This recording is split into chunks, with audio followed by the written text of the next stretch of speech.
So to recap on the learning side, to make this as simple as possible, we see basically these two are the what. When I talk about the significance of why it's there, this is the why. When I talk about analyzing things, I'm trying to figure out the how. Below that line, something like the how well. This is what you learn. You can even get up to the level of what if. Okay, so these are breaking down just to normal everyday learning. There's nothing that mysterious, if you like, about it. Okay, we're now going to the other side.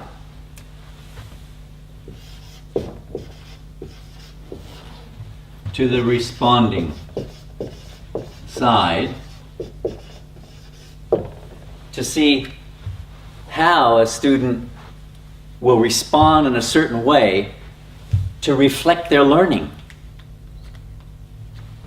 And how do you do it? I've drawn now here something, may not look like it, but what I want you to understand is that is a lens. Okay? Light enters the lens. I might add here, if you're a physics teacher, my wife's a physics teacher, what I'm about to do, according to her and my principal, is I'm going to break the law of physics.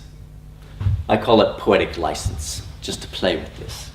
That's a lens. That is light entering the lens.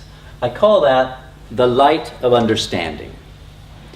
It's just that sometimes our kids, me included, and teachers, that light of understanding has a bit of a dimmer switch on it. It's turned down a little bit. My task is to try to figure out how to crank up the brightness of their understanding.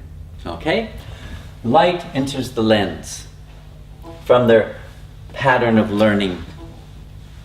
And when light enters the lens, what happens, and this is by physics, when light is concentrated, just as it's a concentration, this one point, single point of their learning is concentrated learning, light enters the lens. And when light enters the lens, it begins to bend up.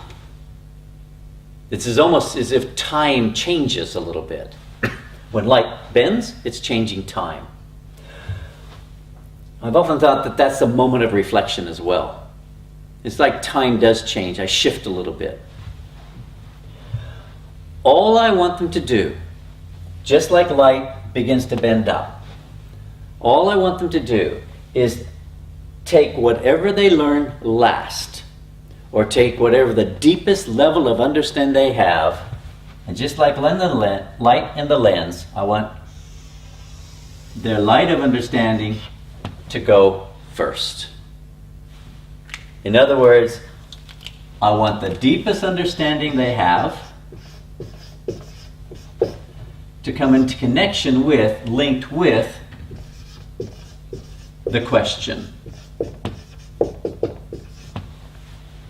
Put that first.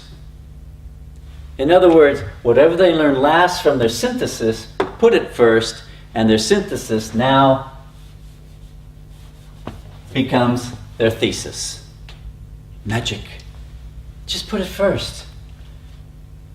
Then, all of their learning, just like light in the lens, can come through, and their pattern of learning now becomes their pattern of response. They have their thesis, and now their learning can support their thesis. Their learning becomes their justification for what they think. for what they learn, for what they feel. It's now the support of their first idea. This can come through to make the conclusion. And this is, again, this is in a well-rounded essay. It's in a well-rounded paragraph. Some subjects, they don't require that. They may not require that. For short answers especially. But for the extended answers, the longer essays, the assessment tasks, they can become well-rounded. You see, and it just comes through like this. Again, if their learning has some kind of shape to it, some kind of pattern to it, if there's an order, if there's a gradation of these skills that they learn, when they come to the response, they can access easier.